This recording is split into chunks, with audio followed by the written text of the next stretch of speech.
guest speaker. We're really pleased to have Carl K9la with us. You know, Carl's a leading ham expert on space weather and propagation, and it's really a delight to have him with us tonight. He's going to talk to us about understanding and applying the solar indices. So, Carl, if you're ready, please go ahead. Okay, very good, Bob. Thank you for the nice introduction, and hello to everyone. Good evening. I recognize quite a number of calls, but there are a lot of others that I'm not familiar with, but thanks for showing up. Bob, maybe you want to mute everybody except me, I suppose. Yeah, Kevin can do that. Oh, okay, Kevin can do that. Yeah. Okay, well, let me, oh, I almost hit the leave button. That's not right. I want to share screen. There we go.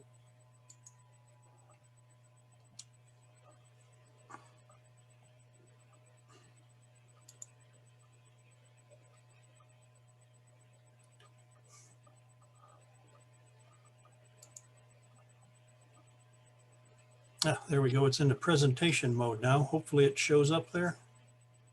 Yes, it's just fine. Oh, great. Okay, and it looks like it doesn't overlap the screen or anything, so I must have done good with PowerPoint, I suppose. So the name of this is Understanding and Applying Solar Indices, and I'm Carl, K9la, in Fort Wayne, Indiana. We're an hour later than you guys, but still it's well before my bedtime, so no problem. Okay, in case some of you don't know, who is K9la? Well, I got my novice in October 61, and then a general in May of 62, and picked K9la in 77 after getting my extra. The biggest reason I got the extra was I didn't want to memorize which frequencies I couldn't go on. So that was the incentive, I guess. I enjoy vintage equipment, and there's some pictures. There's my novice early general. It's a National NC60 receiver and a DX35. And on the right there at the bottom is a Ranger 2 and a Drake 2B. That's even a great station now. I've used it in DX contests and have a lot of fun with it. At the top of the honor roll, got 5-band DXCC, 160 meter DXCC, and I need 4 zones for 80 meters, or 4 zones on 80 meters for 5-band worked all zones. 80 meters hasn't, well, 160 also hasn't been that good, this solar minimum. That's the feeling that I get from a lot of people. So, well, I have to keep at it and put up a bigger antenna, I guess, and maybe that'll work. So we're going to talk about an important caution here that I just want to make sure everybody understands. Space weather data sources, we'll look at a bunch of those, and then we'll decide which parameters should we look at, and then how those parameters impact propagation. Lebanon ran out of food today. So let's get started here. You know, what we're trying to do is simplify some very complicated atmospheric and ionospheric processes into simple parameters to predict HF propagation. That's okay for a long-term look at propagation, and that's why our propagation predictions are monthly median models. They're not daily. We don't have daily predictions. We have trouble predicting propagation in the short term, and there's some examples. The day-to-day variability of the ionosphere is tough for us to predict. Catching enhancements, they're usually short-term, and also degradations that can be short-term. And we just don't have a handle on that because we don't fully understand how the ionosphere interacts with all the parameters that affect it, especially in the short term.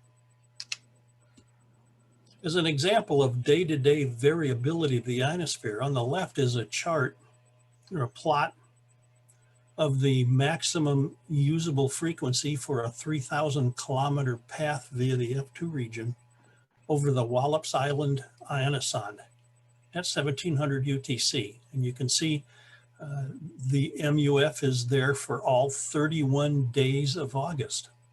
And if you look at that, the MUF varied from a low of 11 megahertz on the 14th of August to a high of 22 megahertz on the 16th.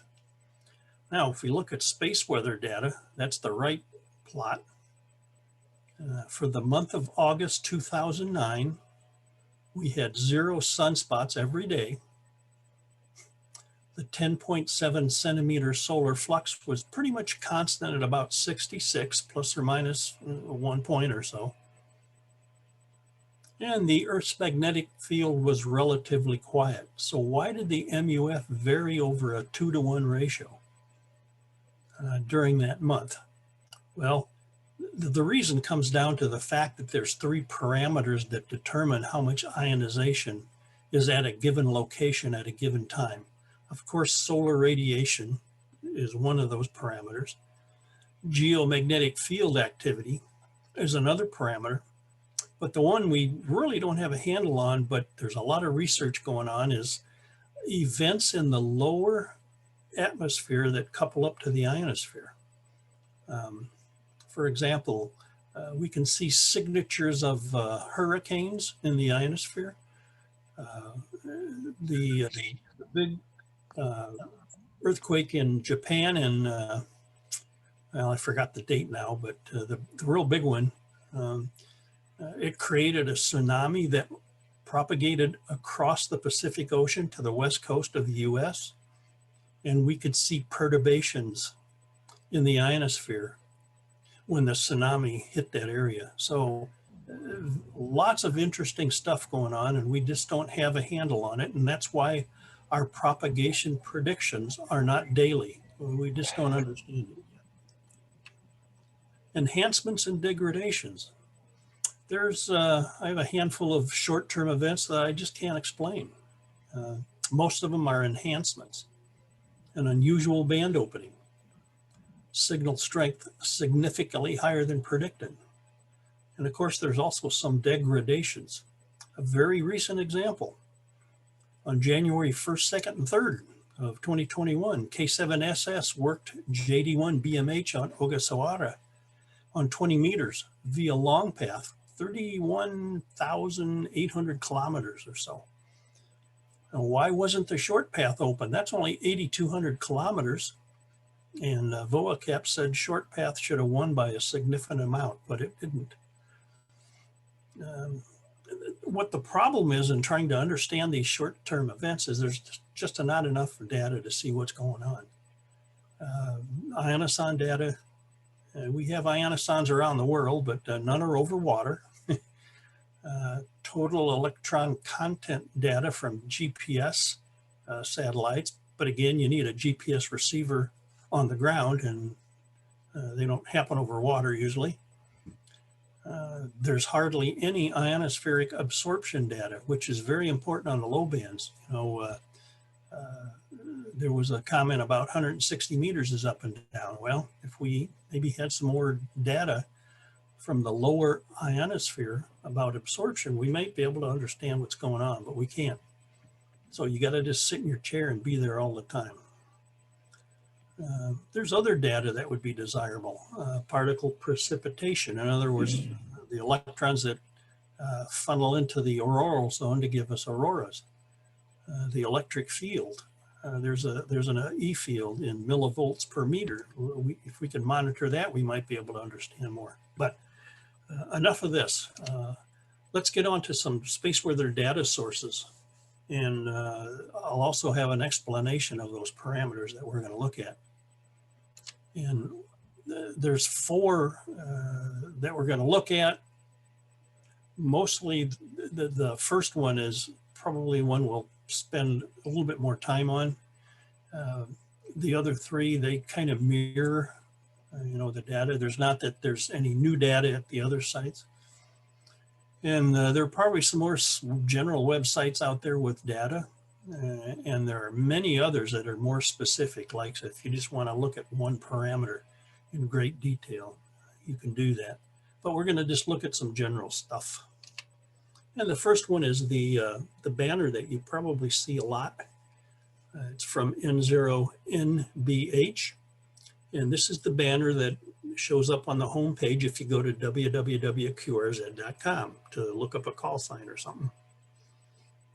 So let's look at what a lot of those things mean. The first thing is there's the date and time. Well, that should be quite obvious. That's when the measurements are taken and presented on this chart. And the next one down is SFI is the latest 10.7 centimeter solar flux index. SN, where'd my mouse go? There it is. SN is the sunspot number, today's sunspot number. It's reported in terms of the version 2 data set. We'll get into that a little bit later because we do have new sunspot numbers. Now, that confuses things quite a bit. The A index, you're probably familiar. You've probably heard of the A index. Yeah, there it is. That's yesterday's A index. It's the activity of the Earth's magnetic field. It's the average of the 8 3-hour K indices. So that leads us to the K index, the K, which is the current 3-hour K index. That one probably we should pay the most attention to. We'll get into that later. There's PLN, TRY after the A and K. That indicates their planetary index. In other words, they're not just measurements from a single observatory. They come from a bunch of observatories around the world to give a picture of the Earth's magnetic field, a worldwide view of the Earth's magnetic field. Okay, the X-ray, that's the background radiation at a very short wavelength, 0.1 to 0.8 nanometers. And the A signifies the lowest solar flare that could happen. They're classified as A, B, C, M, and X, X being the largest. And then 304A, that's the extreme ultraviolet radiation at 30.4 nanometers. The 304A, A is for angstroms. And wavelength in nanometers is 1/10 of the wavelength in angstroms. And what's interesting is that the F2 region is, extreme ultraviolet is the true ionizing radiation for the F2 region, which is the region that gives us most of our DX contacts. And the 26 to 34 nanometer bucket is responsible for 60% of the F2 region. So that 304A is a good measurement to keep your eye on in addition to SFI and SN. So we're going to have a little quick pop quiz here. With respect to the solar flare categories, A, B, and C are kind of logical progression from smallest to larger. But what does the M stand for? Mucho grande, monstrous, or major? Well, it stands for major. I'm not sure why they didn't just go A, B, C, D, and E, but maybe they didn't want to confuse that with the ionospheric regions. So whatever. And what does the X stand for? Expedite your run to a lead enclosure, extreme, or a flare generated by X-Men. Well, the middle one's the answer for that. It's extreme. It's interesting to kind of find out where some of the names come from. So I'm going to consider everybody passed that test. So whatever. So here's some more data from that banner. And we just keep going down. The PTN FLX is the proton flux in the solar wind. The ELC FLX is the electron flux density in the solar wind. And they're measured at different wavelength, different energy levels. And so, you kind of need to know what those energy levels are, because we'll see other proton flux and electron flux measured in different energy levels. And you kind of wonder what's going on here. Aurora is a scaled power from 1 to 10. And it's loosely correlated to the K index, which goes from 0 to 9. We'll talk about the K index a little bit later. Aurora, AUR lat, is the lowest latitude impacted by aurora. You can see on January 7th, 2021 at 1421. It said the lowest latitude for aurora was about 67.5 degrees. You know, that's still even pretty far north of you guys in Wisconsin. BZ, that's the strength and direction, and its direction is plus or minus of the interplanetary magnetic field. That's not the impossible mission force, that's interplanetary magnetic field. And BZ is perpendicular to the ecliptic. So what it says is pretty much BZ is a north-south measurement, and that really helps us understand what a storm can do to us. SW is the solar wind speed in kilometers per second. Quiet time's about 400 kilometers per second, so 441.6. In the banner, it's pretty much kind of quiet and normal. Sig noise level is the noise on your receiver in S units due to magnetic field activity. Now that one, I don't know, you know, it depends on what kind of antenna you got, where you are probably in relation to the auroral zone. So I'm not sure how much that varies and how much, you know, that means to stations located in the world. This could be targeted for North America, so it kind of, you know, brings it down a little bit, limits it. MUF US Boulder, that's the maximum usable frequency in megahertz at the Boulder ionosonde. It's for a 3,000 kilometer path with Boulder at the midpoint. So that's a very good indication of what the F2 region is doing. And it should kind of correlate with SFI and SN. And like I said, we're going to look at that in a little bit. Solar flare probability, that's kind of self-explanatory. Things were pretty quiet with an A index of 11, K of 1. So the probability of a solar flare was down at 1%. There's some other things on there, and they're just assessments. There's some VHF conditions. There's some HF conditions in terms of poor, fair, and good. You know, you might want to kind of use those with caution because, you know, it's very general. Okay. Next website is spaceweather.com. And what's on the left there, I show what's in their left vertical column. It has solar wind. The speed is the same as the N0 NVH banner, but the proton density or the proton flux is in a different energy level, so they don't compare. X-ray solar flares, it's the same as the N0 NVH banner. Sunspot number should be the same as the banner. Spotless days, that tells how many days that we've had no sunspots. Remember, that's from 7 January. It said there were 4 days. Well, we've had 5 more days of no sunspots. So we're currently running 9 days with no sunspots. The radio sun, that's the 10.7 centimeter solar flux way down at the bottom. It's the same as the N0 NVH banner, or it should be. Now, the middle column at spaceweather.com homepage has lots of good discussion on a variety of subjects. It talks about coronal mass ejections, CMEs, which can cause our magnetic field to be very active and screw up the F2 region. Talk about aurora. Usually have some nice pictures of aurora if you've never seen aurora.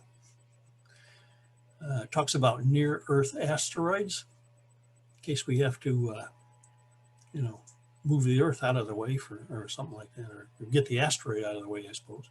Talks about cosmic rays too, which is interesting. Since we're at solar minimum, the sun's magnetic field is the weakest, and it lets in galactic cosmic rays from around the galaxy. And they're very energetic protons mostly. They can get down to the D region, so they cause more electrons down at D region altitudes, which increases absorption And I kind of think that the fact that we're at a very deep solar minimum, the cosmic rays are what's making 160 not as good as past solar minimums, but that's another story for another day. And they have many links to specific other data, which is good. Okay, the Space Weather Prediction Center. That's the third one on that earlier chart. At the top of the home page, you see space weather conditions in terms of R, S, and G. On the left is the observed maximums over the past 24 hours. The middle is the latest observed. And on the right is predicted. Now, what G, S, and R stand for? G stands for geomagnetic storms, and they're caused by either an Earth-directed coronal mass ejection or a coronal hole. S is a solar radiation storm. It's due to energetic protons from big solar flares, big being M and possibly and more likely X-class flares, you know, the big ones.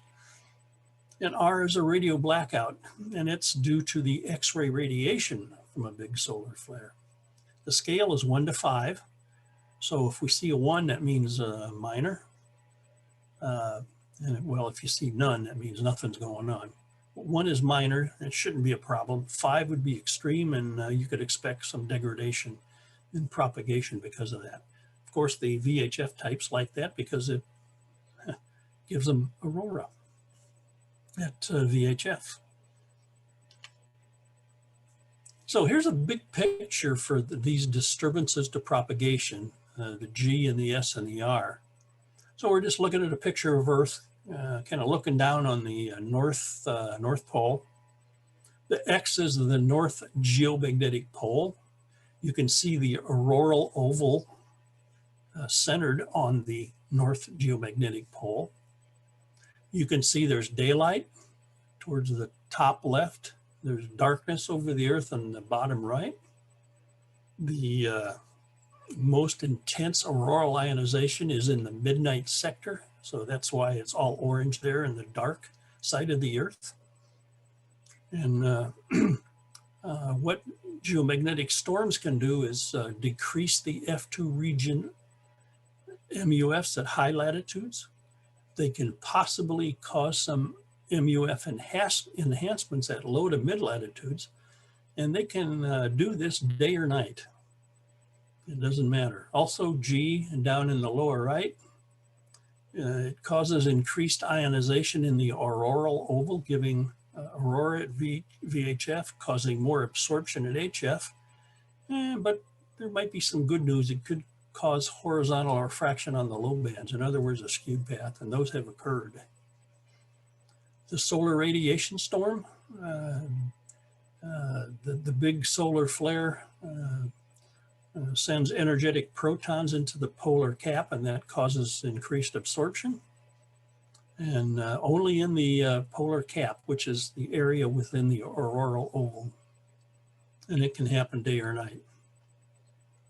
Radio blackout, that's due to the increased D region absorption on the daylight side of the Earth. So when you see the R go up to a 5 or so, that's only happening on the day side. So if you can, you know, go do some work on pass in the dark, you might be pleasantly surprised. Now, in terms of duration of these storms, the geomagnetic storm is the one that really lasts the longest. It can go a couple days, up to a week.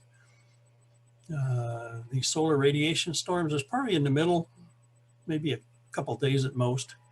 And the radio blackout is usually just a couple hours, and it's least effective at the higher frequencies. So some things to consider. There are also 6 panels on the Space Weather Prediction Center, and you can see them there on the left. In the top left is the sun in extreme ultraviolet wavelengths. It's at 19.5 nanometers. It's not the 304A or the 30.4 nanometers on the N0 NBH banner, so yeah, whatever. The top is coronal mass ejections. You can see there's a dark blue disk. That's the occulting disk that blocks out the sun, the surface of the sun, so that we can see what's going on in the corona. And you can see there's some explosions off to the kind of the west southwest and east northeast and east southeast a little bit. The top right is Aurora Forecast. It kind of says, you know, where the aurora is going to be, and of course the aurora expands as the K index goes up. The bottom left is the GOES X-ray flux. That's where the X-ray on the N0NBH comes from.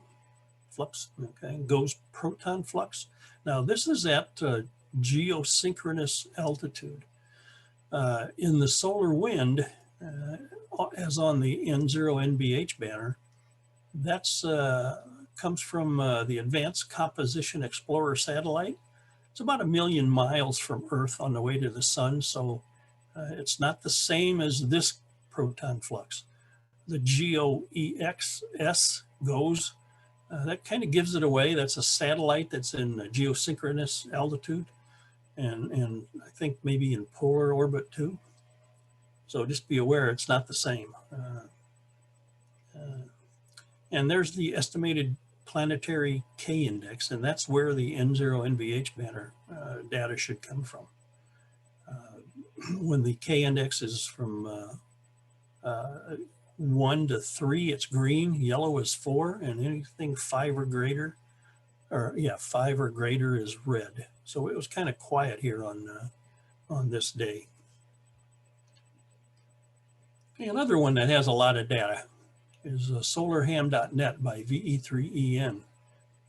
And I don't think I'll go through all that, but you can read it. Bob has a copy of this presentation. He can do whatever he wants with it. So if you want to go look at it at your leisure, by all means do that. I think the last bullet kind of summarizes a lot of things. Phew. Man, there's a lot of data out there, right? So that brings up another pop quiz. With respect to the amount of data that's available, do we need more? Is there just the right amount, or is there too much? Well, we're going to look at which parameters the parameters we should look at, and I think there's just too much information out there, at least for our ham radio endeavors. It's very colorful, makes it look good, but I think there's just too much out there to try to absorb. And here's what I think is important. The solar flux index and the sunspot number, they indirectly tell us how much ionizing radiation there is for the region. I said indirectly because they're just proxies for the extreme ultraviolet radiation.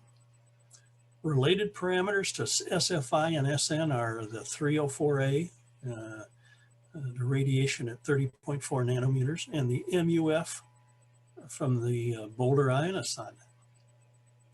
The K&A index, I think, are important to look at. They tell us how active the Earth's magnetic field is.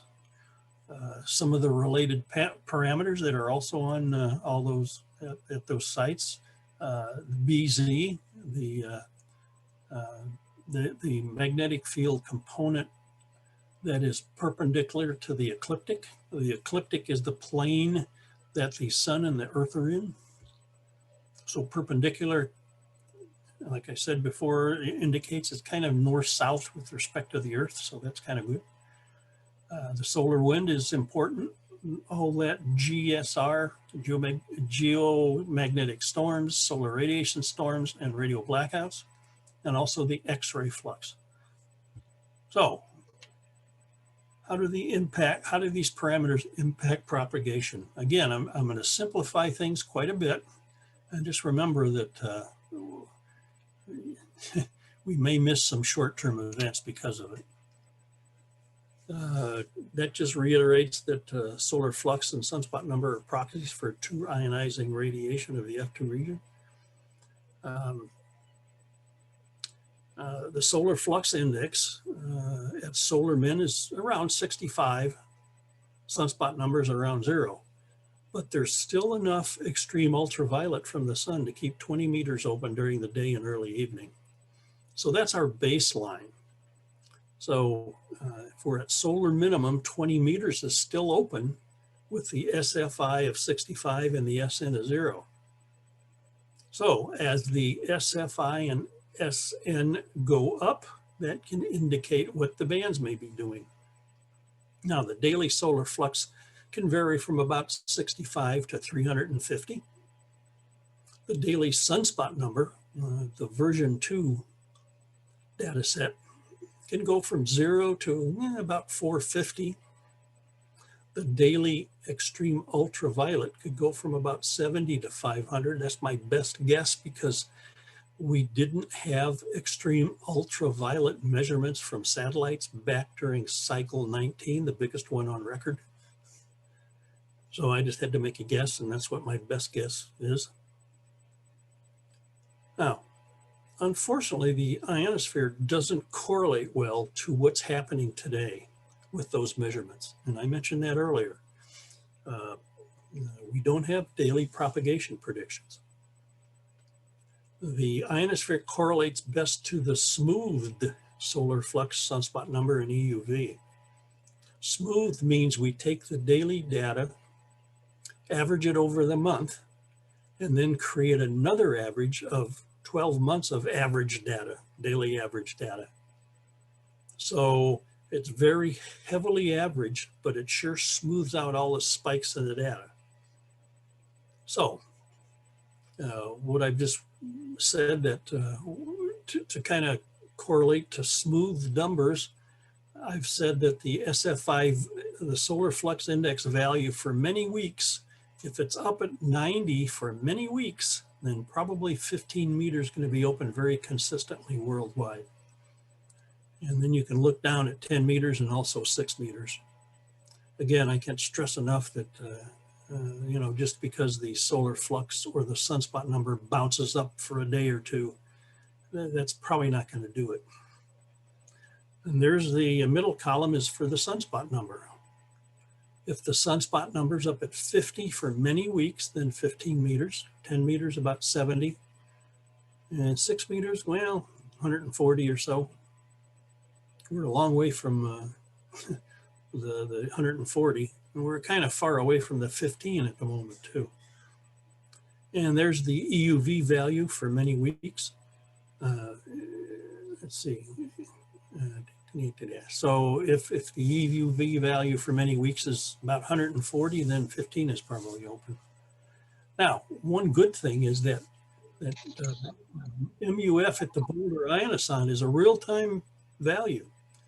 And it takes into account geomagnetic field activity. It takes into account sunspots, and also solar flux. So if you just look at that, you might get a good indication of what's happening, at least in the Boulder area, which might give you an idea of what's happening all across the states. We're going to have more on that later. Okay, the Ka, B sub C, solar wind, GSR, and X-ray. K is from 0 to 9. It's a logarithmic measurement. A is from 0 to 400. It's a linear measurement. There's the correlation there in that little chart on the right. Now, I mentioned that the A index is the average of the 8 3-hour K indices. But you can't just take a K index, or you can't take 8 K indices and average them because it's logarithmic, and you can't do that. What you have to do is convert the K to an equivalent A index, which is indicated by a small case A. And then you can take the 8 small case A's and average them to give the A index. Interesting. So, now, the BZ index wasn't looking like it was a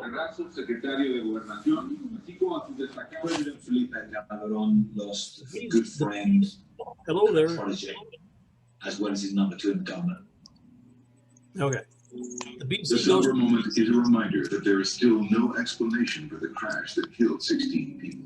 does somebody got their radio on? For those who survived, it's a reminder of how lucky they are. Paul should probably remute everybody. So many other people got killed that it could have been me. So why did I survive, not the rest of the people who were next to me on the street?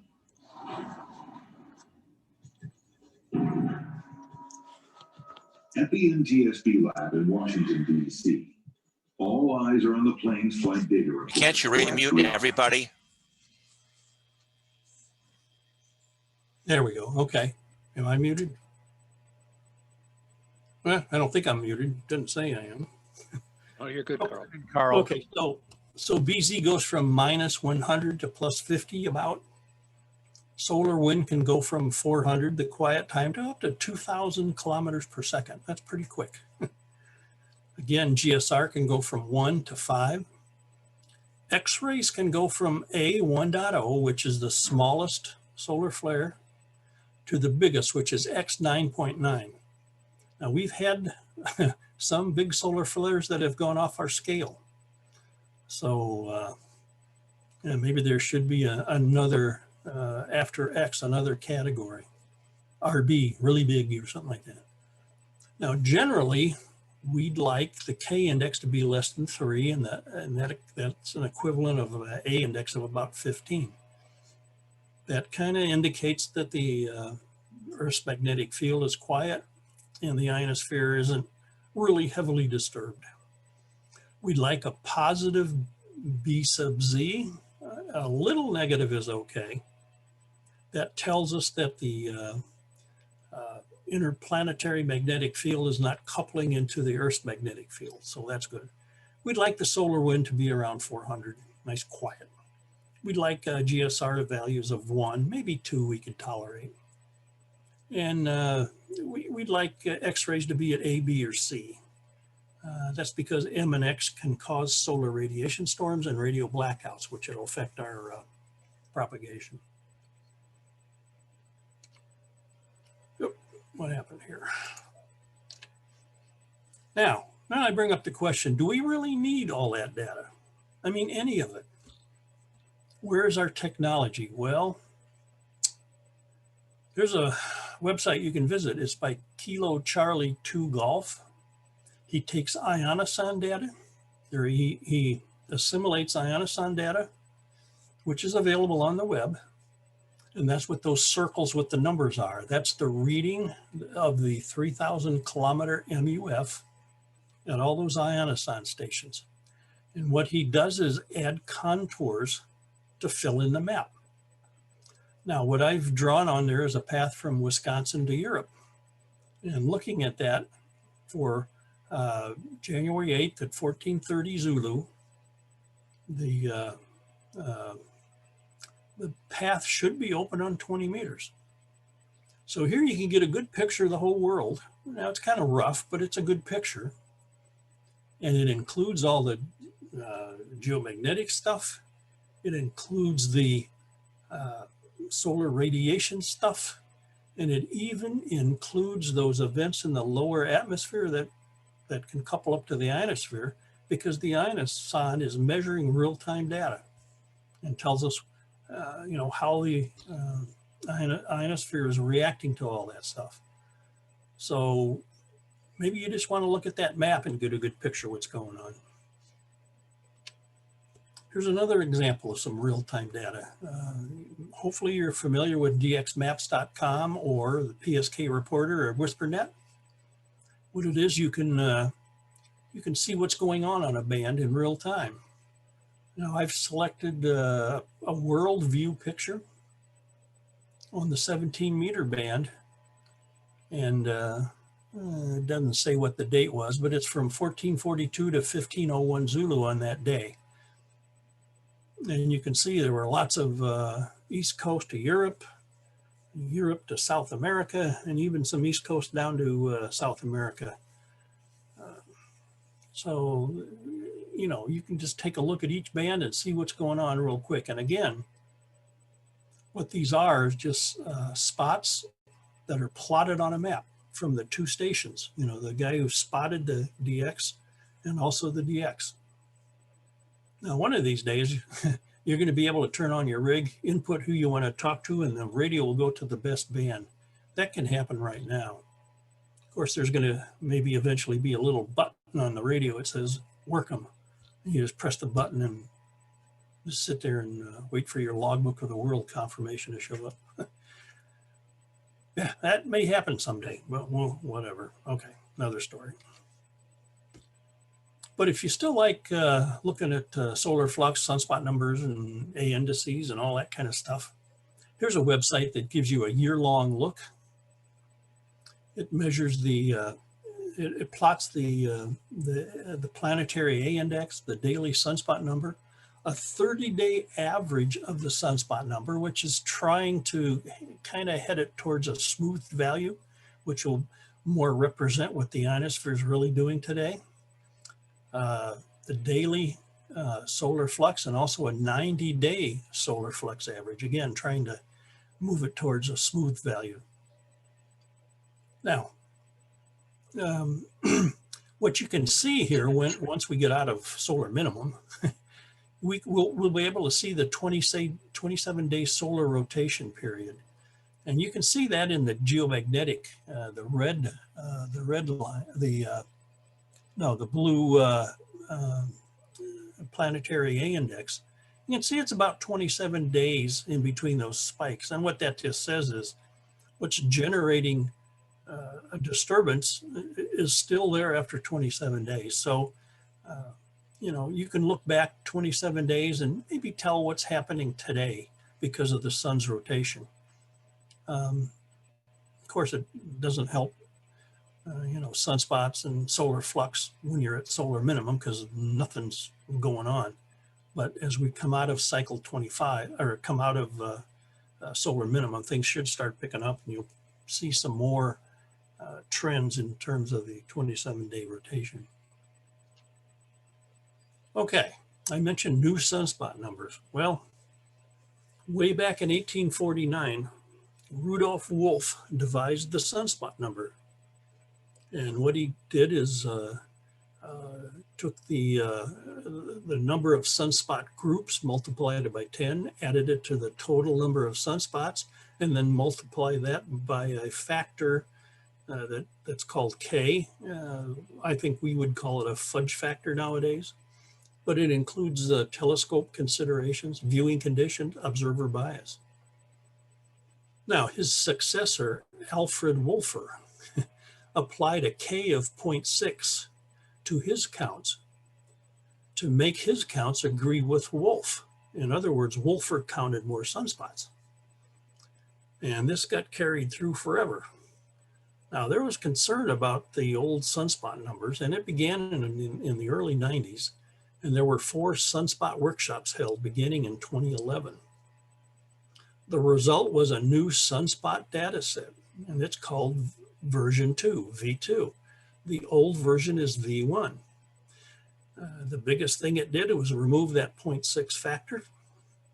So the new sunspot number went up, and it corrected some other less major issues. On July 1st of 2015, the Royal Observatory of Belgium began reporting these new sunspot numbers. So what you got to do is just make sure you understand what sunspot record is being used. And when you looked at some of the early predictions for cycle 25, some were in terms of the V1 data set, some were in terms of V2, which really could confuse things.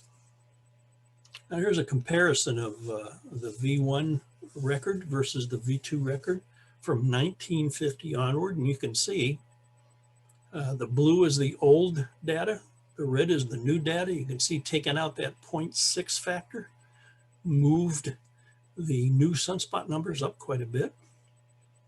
Now, got to remember our model of the F2 region in our propagation prediction programs was correlated to the V1 data, the old data.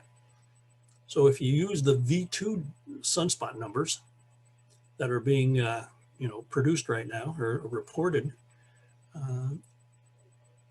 the biggest difference is at solar maximum, as you can see, and it results in the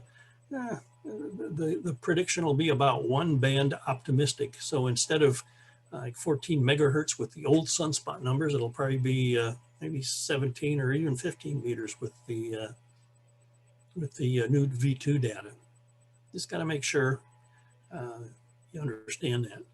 And what's kind of sad is one of my anchor points for all the sunspot numbers was cycle 19. It reached a maximum smooth sunspot number of 201.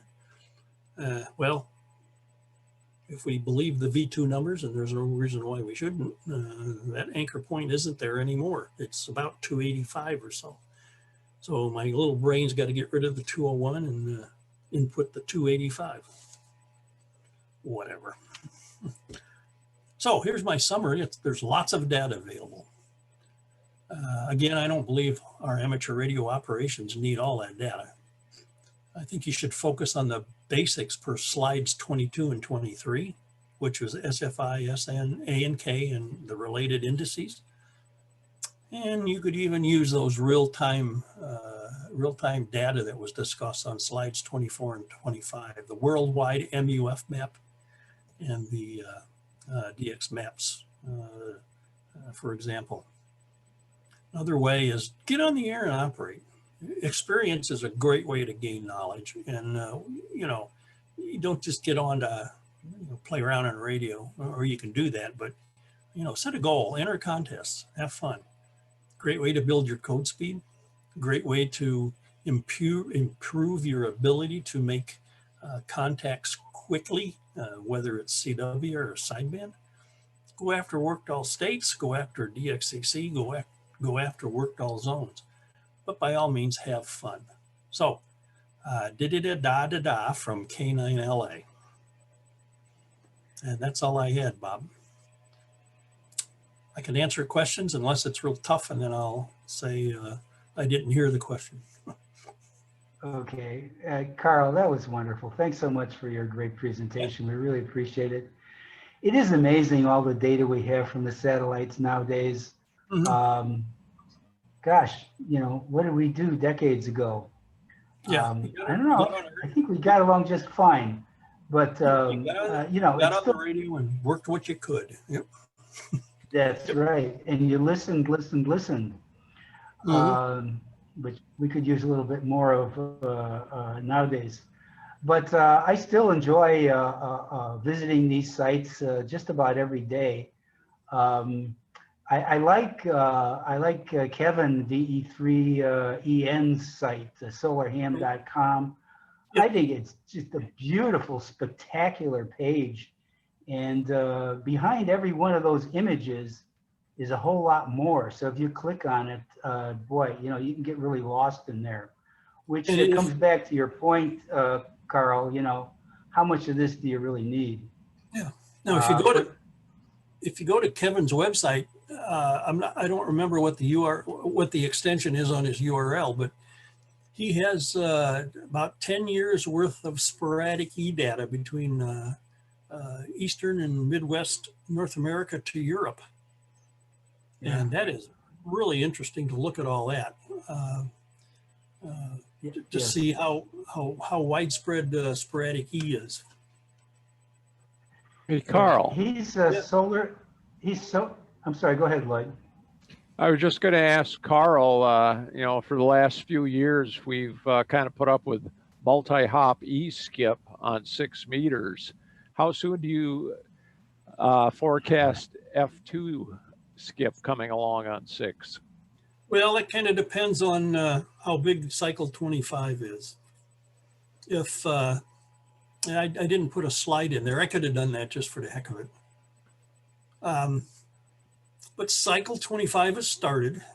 We're only about 6 months after solar minimum, but so far it's going great guns.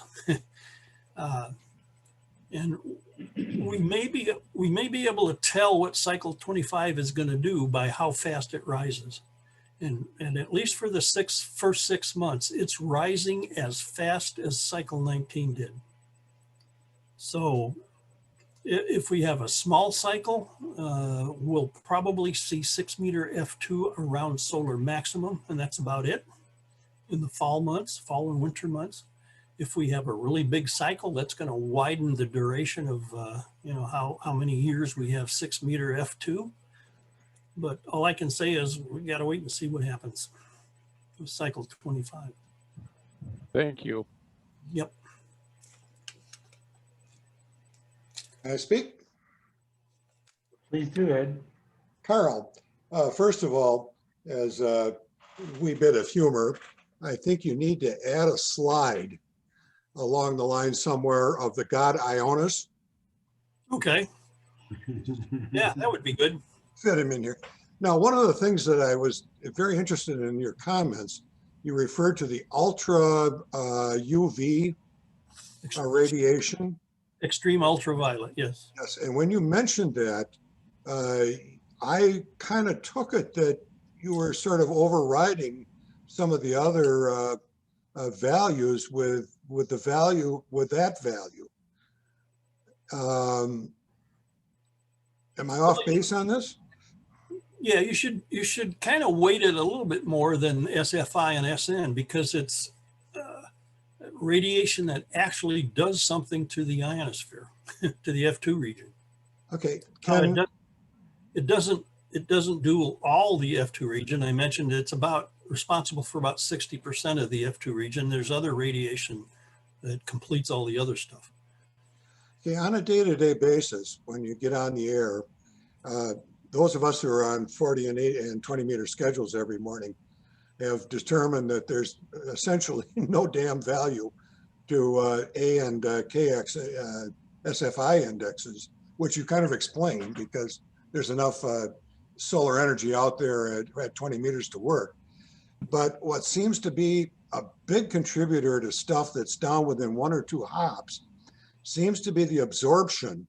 Mm-hmm. Now, is that somehow or another related to this ultraviolet getting down to the D and E levels? Not really. What ionizes the D region is different wavelengths than extreme ultraviolet. Okay. And we just, the only D region data we have are from rocket flights and incoherent scatter radar. So that means our understanding of the D region, understanding of absorption is quite limited. And especially in, how it varies day to day. It does, but we don't know how or why. Interesting phenomena that I've noticed, especially on 40 meters in the morning, is that as the sun is coming up, the band noise seems to pick up, and propagation actually right somewhere in the sunrise time cycle period. I shouldn't say time cycle, but in the sunrise period, the noise level builds way up and actually really follows propagation up. And I would assume that is somehow or another related to the increased radiation as the sun is coming up. I don't know how to answer that. Okay. Yeah. Lots of stuff going on.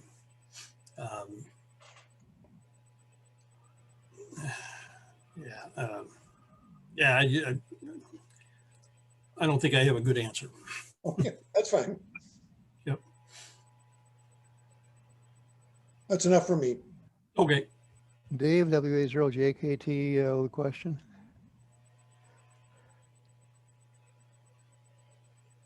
Go ahead, Dave.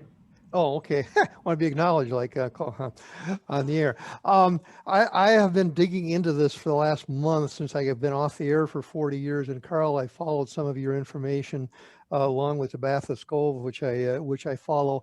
2 questions, I don't know if I give them to you at once. On the good site that you mentioned, the Solon.info site, they do make the comment that the Sol, even though we started out high in the cycle 25, as it began, over the last solar rotation, the average solar flux is down 9.7%. And we've had 9 straight days of no sunspots. Should we be concerned, or is this too early? Forecasts are all over the map of what it's going to be like. No, we shouldn't be concerned because if you look at the sunspot data when cycle 24 started, it was, it started with kind of a burst, then it kind of settled down, and it started going. So we're going to see, some ups and downs as cycle 25 ascends. So I don't think we should be concerned yet. Now, if this no sunspots extends for another couple months, well, yeah, then we should start thinking.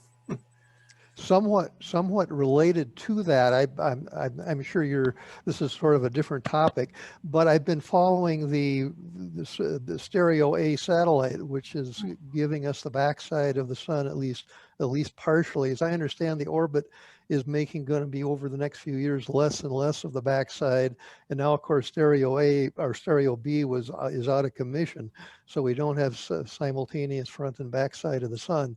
I note in one report there's a little thing kind of popping up that's kind of coming around from the backside. It's not yet a sunspot, but there's hopes for it. Do you have any comments about satellite A and how effective that could be in looking at the backside, what's coming around? Well, it's better than us, looking from Earth.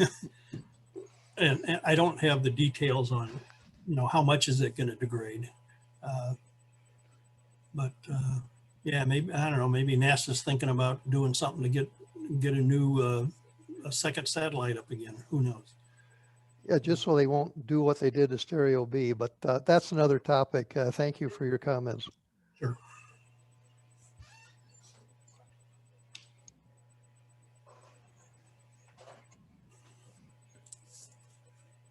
We have some other questions. Any other comments? I have a comment. Please go ahead. Yeah, okay. I just wanted to show Carl something. I've been graphing DX spots versus time, Okay. and looking at that through just each individual zone across the US, 3, 4, and 5. And I've got that. You can put it up if you'd like to see that. Sure. Yeah. Let me stop sharing and you can put yours up. Okay. There we go.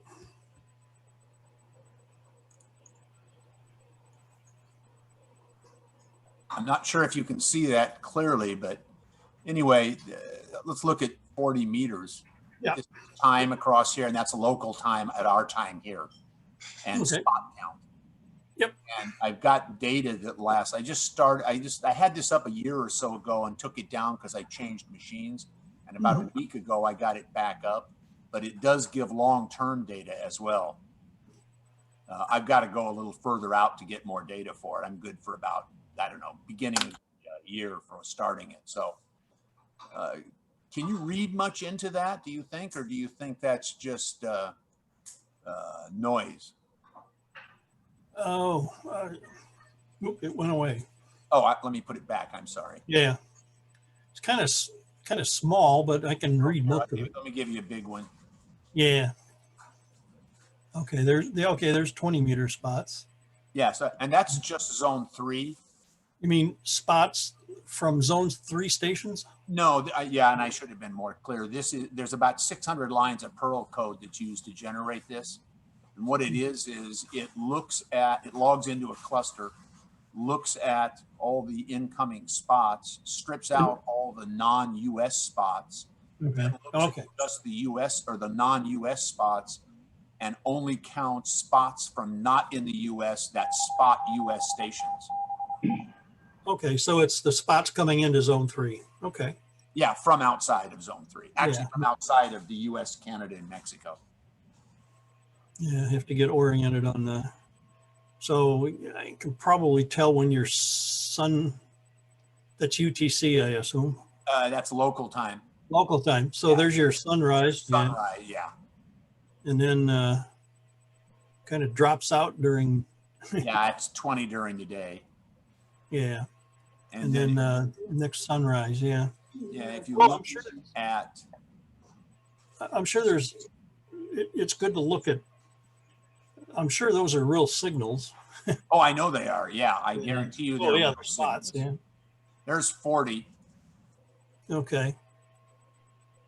Well, okay, so those should only be Notice the low spot count. There's only 8 actual spots from this particular cluster. I'm kind of surprised, I guess, that there's so much during the daylight hours. But what's really interesting, if you look at, let me get back to them all here. If you look at, say, here, you were talking earlier about your errant spots, you know, in the middle of nowhere. Yeah, things, You've got yeah. spots here at midnight on 15. Yeah. And and you see quite a few of those, actually. There's a lot more than I ever would have suspected. Now, are Go ahead. these CW sideband or This is FTA? any spot from any mode. Okay. And I picked a cluster that does not have a tremendous amount of data on it. And I'm in the process of tuning this now for the best responses. Okay. I think I'm going to go to a larger cluster, log into it, which would give me a little more data. But I wanted the data set restricted to start with, so I could understand what was happening. Okay. I've got. Are you good at NK7Z at ARRL.net by any chance? Yeah, I'm good at David Okay. and K7Z too, .net. Okay. Okay, I got a little project maybe you could Okay. do here, and it concerns 80 meters, and it looks like you're doing it. Oh Kind yeah, I've got. Hold on, I've got. Let me Okay. see if I can pull up the 80 spots real quick. Yeah. I actually am doing 160 as well. Yeah. Yeah, there's your 80 spots. Okay. Anyway, it's an automated process, and it just goes on all the time on a Linux box. Yeah. Anyway, I thought maybe you would you would have an interest in that. I have a specific interest, and I'll let you know. Okay. Yep. Okay. Very good. Okay. Let me unshare this. Yeah, that's great. I'd love to see more individuals do kind of stuff like that. You know, dig into whether it's propagation or something else. It doesn't matter. Just get involved. One of the things I want to do is I'm going to start overlapping on these graphs various pieces of data, like the extreme ultraviolet and things like that. Yeah. And it'll help me correlate when spots occur, Yeah. what's triggering them. Yeah. Beyond the humans, you know. Do you know where to get the EUV data? Good. No, I would like to know where to get the EUV. I'll put it in the email. I'll put it in the email. Thank you, sir. Yep. Would it help you to use skimmer information? I think if it's in your problem is you got spots all over the place in a geographical, say, whole of US, for example. Why not try to make it more localized so that you get a better idea in your area? Well, part of the problem is the more localized you make it, the less spots you get, and the less spots you get, the less the data is valid. And so I actually had it running, looking at localizations like my grid, my CN84, and then looking at the state. And even at the state level, there just aren't enough spots that you get statistically significant results. Yeah, you know, W2NAF, Nathaniel, he kind of, the point of contact for the HAM SCI organization, he's done a lot with RBN spots. And there's a lot of information you can get out of that too. Yep. Thank you, guys. Sure. I like your presentation, though.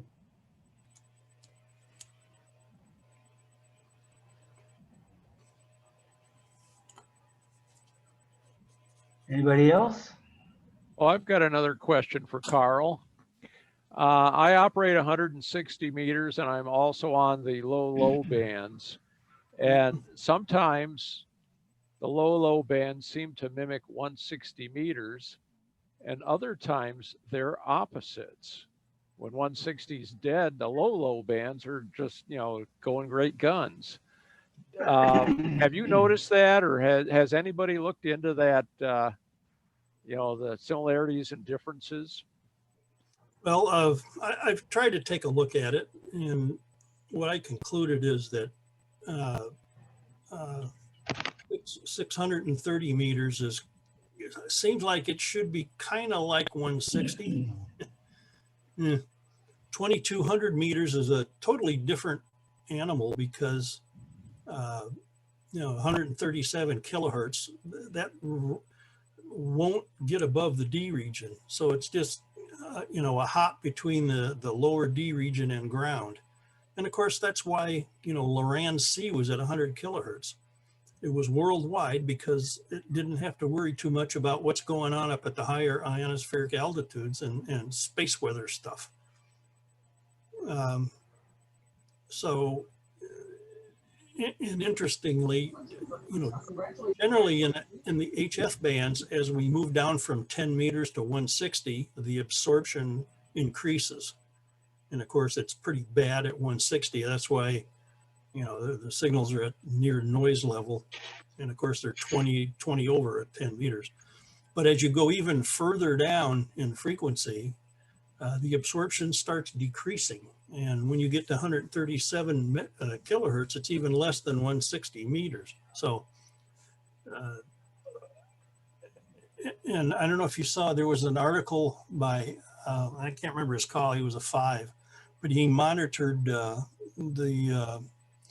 non-directional beacons, the 200 to 400 kilohertz for 3 years. And he wrote an article for QST. And it was pretty interesting. At least his data said that the 630 meter band is probably going to be best around the fall. Now, there's a lot of ways to look at his data, but that's kind of what is suggested.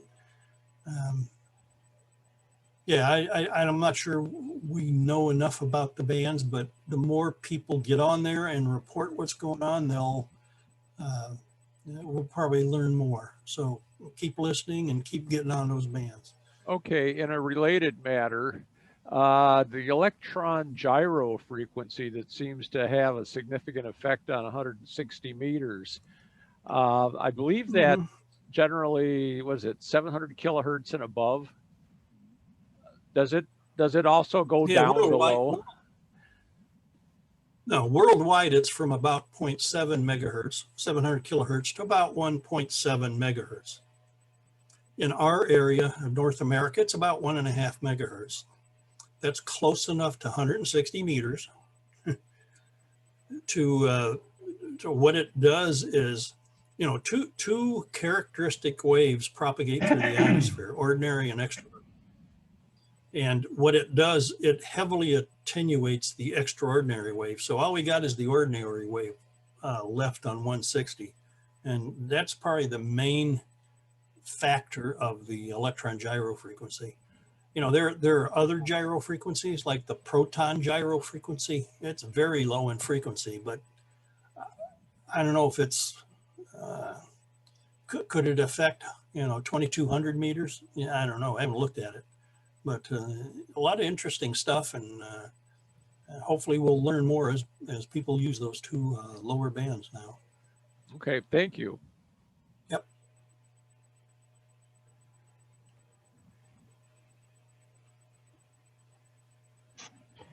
Any other questions for Carl? Any other questions or discussion? Carl, thanks. Thanks for a great evening. Really a wonderful presentation, great discussion, and we really appreciate you taking the time to join us.